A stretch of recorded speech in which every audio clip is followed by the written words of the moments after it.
Assalamualaikum warahmatullahi wabarakatuh. Alhamdulillahirabbil alamin wassalatu wassalamu ala asyrofil anbiya'i wal mursalin wa ala alihi washabihi ajmain amma ba'du. Pertama-tama marilah kita panjatkan puji beserta syukur kepada kehadirat Allah Subhanahu wa taala yang telah memberikan kita rahmatnya. Yang terhormat dosen Sejarah Peradaban Islam Ibu Ratu Suntia MAG dan teman-teman yang saya banggakan. Perkenalkan, nama saya Winarti dengan NIM 12320807072. Di sini saya sebagai moderator dan pemateri kedua. Dan saya bersama teman saya Karin Anidia Nura sebagai pemateri pertama akan mempresentasikan materi sejarah peradaban Islam tentang perkembangan dunia Islam abad ke-19, 20 dan 21. Latar belakang memasuki periode modern dalam sejarah Islam yang dimulai sekitar tahun 1800 Masehi, secara politis umat Islam masih di bawah penetrasi kolonialisme. Baru pada pertengahan abad ke-20 Masehi, dunia Islam bangkit memerdekakan negerinya dari penjajahan yang dilakukan oleh bangsa Barat. Manifestasi dari kebangkitan dunia Islam tersebut menurut Lothrop berupa tumbuhnya potensi luar biasa bagi pembentukan dunia baru Islam. Sedangkan menurut Badri Yatim, kebangkitan dunia Islam adalah bangkitnya nasionalisme di dunia Islam dan tumbuhnya gerakan multipartai yang memperjuangkan kemerdekaan negaranya. Pengertian abad 19, 20, dan 21. Menurut KBBI, abad adalah masa 100 tahun, jangka waktu yang lamanya 100 tahun, zaman yang lamanya tidak tertentu, masa yang kekal, tidak berkesudahan. Abad ke-19 adalah abad yang berlangsung sejak 1801 Masehi hingga 1900 Masehi. Abad ke-20 adalah abad yang dimulai sejak tahun 1901 Masehi hingga 2000 Masehi. Sedangkan abad ke-21 adalah abad yang dimulai sejak 2001 Masehi sampai dengan 2100 Masehi atau sampai dengan saat ini.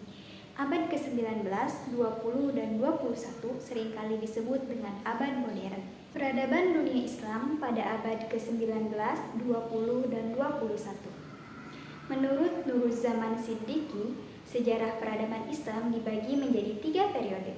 Pertama, periode klasik yaitu pada tahun 650 Masehi hingga 1258 Masehi. Kedua, periode pertengahan atau jatuhnya Baghdad sampai ke penghujung abad ke-17. Ketiga, periode modern dimulai dari abad ke-18 sampai dengan sekarang. Kontak Islam dengan Barat sekarang berlainan sekali dengan kontak Islam dengan Barat pada periode klasik. Pada waktu itu, Islam sedang naik dan Barat sedang dalam kegelapan. Sekarang sebaliknya, Islam tampak dalam kegelapan dan Barat tampak gemilang. Dengan demikian, timbullah apa yang disebut pemikiran dan aliran pembaharuan atau modernisasi dalam Islam. Pemuka-pemuka agama Islam mencari berbagai cara untuk membuat umat Islam maju kembali sebagaimana terjadi pada periode klasik. Usaha-usaha itu terus diupayakan tetapi Barat juga semakin bertambah maju.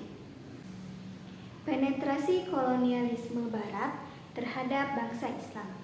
Adanya penetrasi kolonial Barat terhadap dunia Islam pada abad 19 disebabkan oleh beberapa faktor, diantaranya sebagai berikut. Yang pertama, faktor politik.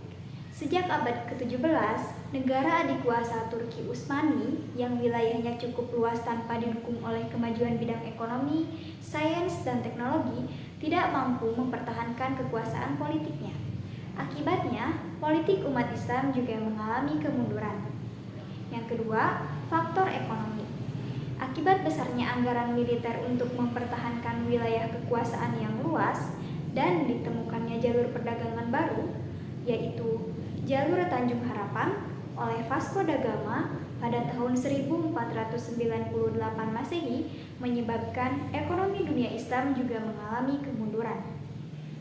Yang ketiga yaitu faktor Renaissance di Eropa, di mana faktor ini umat Islam meninggalkan pemikiran-pemikiran rasional dan berganti dengan pemikiran-pemikiran tradisional. Dan yang terakhir yaitu faktor persaingan antar negara-negara Barat. Selain persaingan antara faktor politik dan ekonomi, persaingan negara Barat untuk memperluas wilayah juga menjadi bagian dari penetrasi kolonialisme Barat terhadap bangsa Islam. Yang selanjutnya adalah bentuk-bentuk penetrasi kolonial Barat. Adapun bentuk-bentuk penetrasi kolonial barat ini terdiri dari 3 macam, yaitu yang pertama adalah penetrasi daerah-daerah yang baru ditemukan dan mempunyai penduduk sedikit seperti Amerika, Kanada, dan New Zealand. Nah, penduduk asli negara tersebut segera diubah statusnya menjadi budak.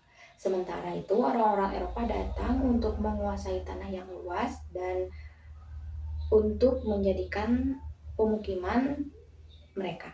Yang kedua adalah kawasan-kawasan yang cuacanya dirasa cocok untuk orang-orang Eropa seperti Aljazair dan Afrika Selatan.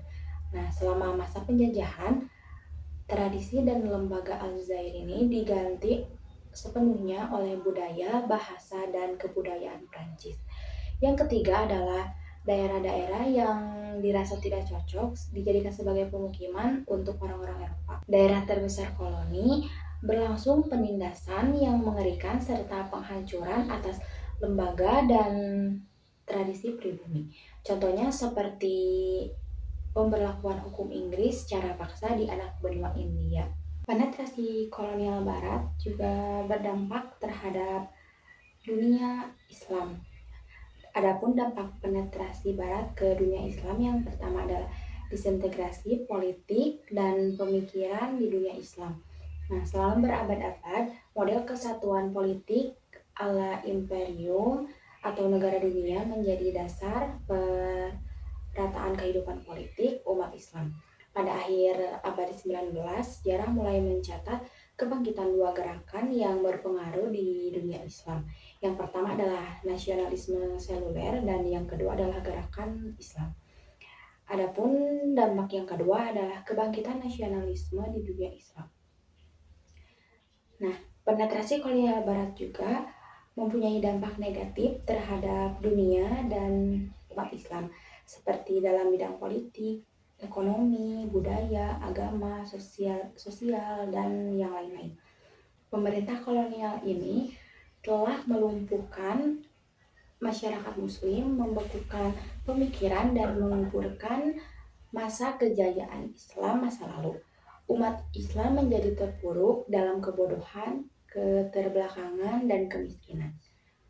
Mungkin sekian presentasi perkembangan dunia Islam abad 19-20-21 yang telah kami presentasikan. Mohon maaf bila ada kesalahan.